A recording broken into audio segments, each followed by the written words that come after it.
E você está ouvindo o livro Eu Sou Eu, de Moacir Matos. E retornando às palavras de Jesus: Entrai pela porta estreita, porque larga é a porta e espaçoso é o caminho que conduz à perdição. E muitos são os que entram por ela. E porque estreita é a porta e apertado o caminho que leva à vida, e poucos há que a encontram. Jesus nos fala que a porta é estreita, e entendemos que essa porta é tão estreita, mas tão estreita, que nela não cabe ninguém, a não ser o próprio indivíduo. Considerando que a porta é individual, subjetiva, e somente o próprio, aquele que medita, pode por ela passar em sua busca interna. Nos Evangelhos, em João 10, versículos 7 e 8, temos: Tornou, pois, Jesus a dizer-lhes: Em verdade vos digo que eu sou a porta das ovelhas. Emmanuel, no livro Pão Nosso, capítulo 115, através do querido Chico Xavier, disserta sobre tal passagem dizendo: Não basta alcançar as qualidades da ovelha, quanto a mansidão e ternura, para atingir o reino divino. É necessário que a ovelha reconheça a porta da redenção com um discernimento imprescindível e lhe guarde o rumo, despreocupando-se dos apelos de ordem inferior a eclodirem das margens do caminho.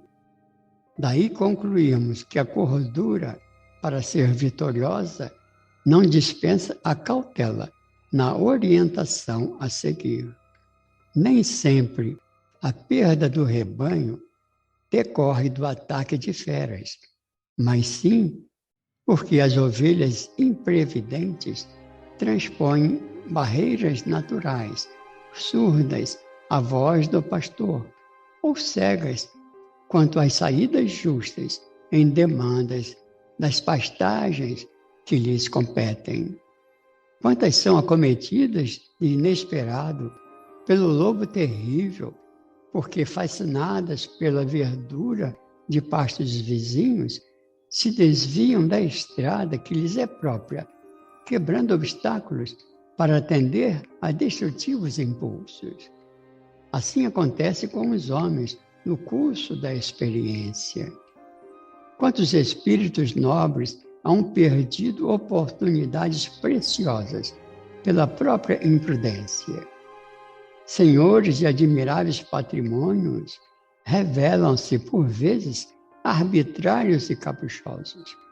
Na maioria das situações, copiam a ovelha virtuosa e útil, que, após a conquista de vários títulos enobrecedores, esquece a porta a ser atingida e quebra as disciplinas benéficas e necessárias para entregar-se ao lobo devorador. E ainda, através de Chico Xavier, em uma passagem do livro Os Mensageiros, capítulo 27, segue a orientação. Como veem, o ensinamento de Jesus, quanto ao bater e abrir-se-vos-á, é muito extenso. No plano da carne, insistimos à porta das coisas exteriores, procurando facilidades e vantagens. Mas aqui, no plano espiritual, temos de bater a porta de nós mesmos para encontrar a virtude e a verdadeira iluminação. Mas será que não temos conhecimento? Ou não nos recordamos? Ou ainda não somos orientados no sentido de que podemos, com toda a certeza, penetrar nesse reino de beleza e sabedoria, simplesmente acessando a porta individual, subjetiva, interna? Contudo, a porta é tão estreita mesmo, que o indivíduo, para caber nessa passagem, precisa também se desfazer de seus fardos, de suas cargas, de seus desejos, apegos. Precisa ser livre e desnudo, pequeno como um grão de mostarda.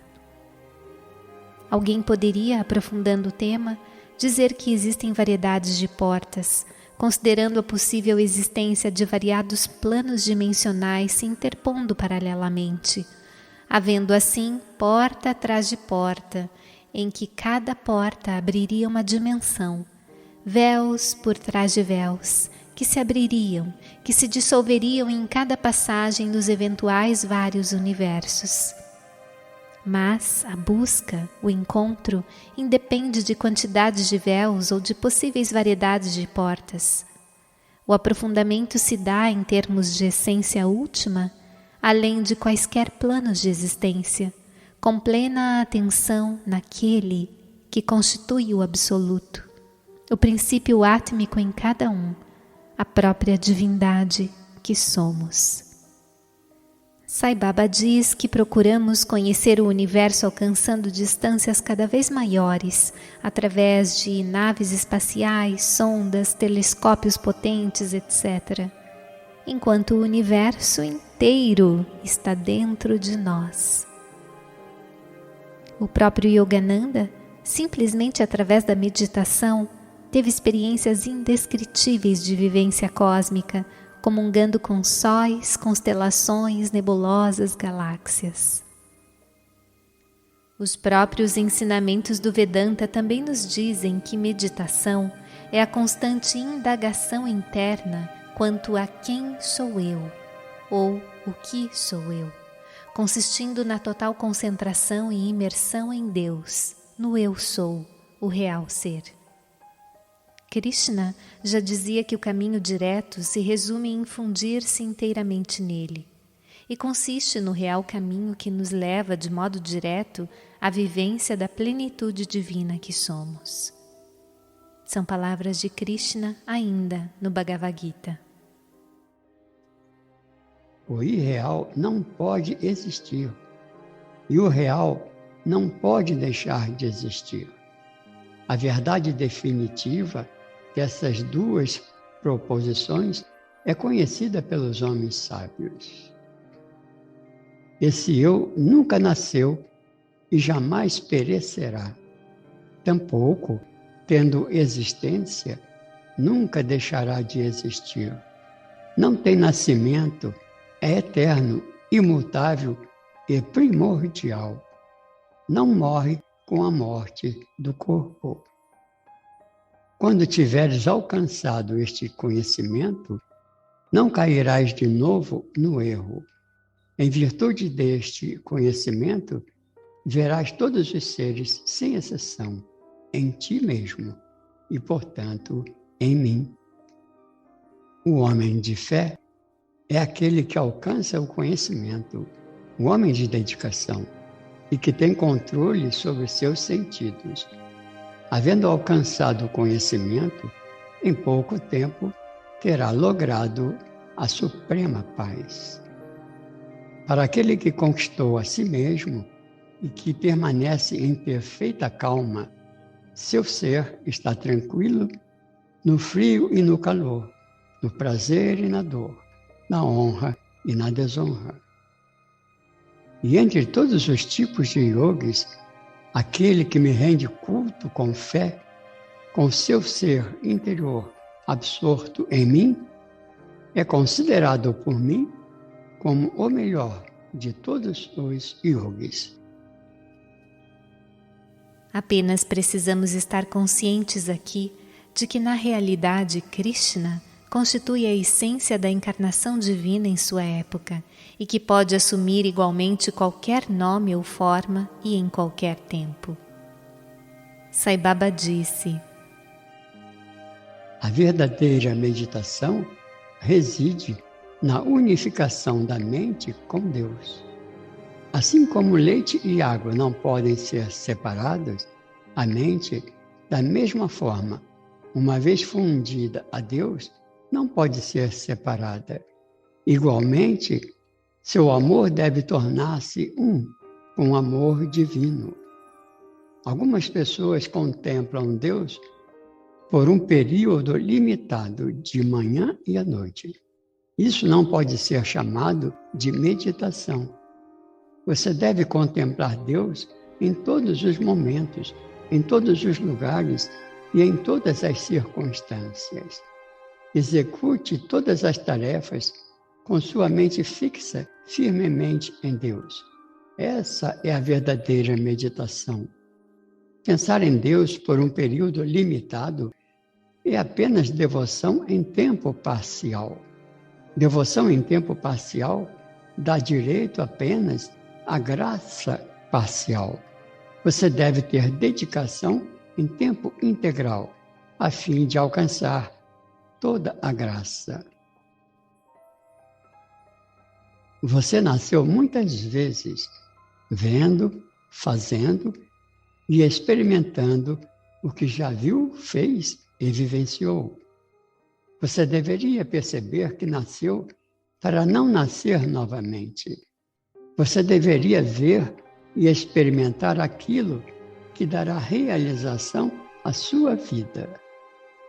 Quando experimentar o Atman, princípio divino, você não precisará experimentar qualquer outra coisa.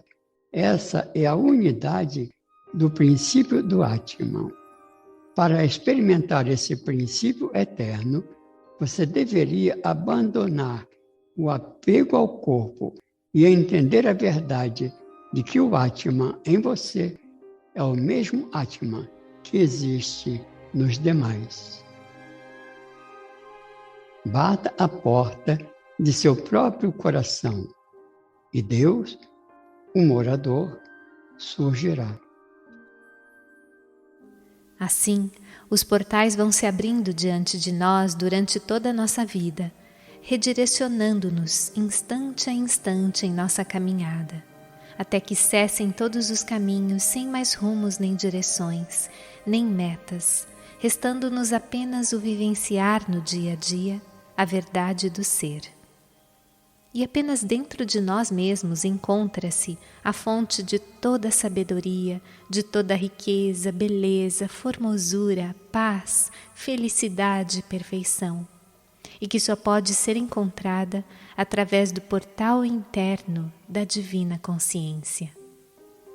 Precisamos somente nos harmonizar, estar tranquilos e deixar fluir através de nós próprios, do portal celeste, o verdadeiro e divino ser, o Eu Sou.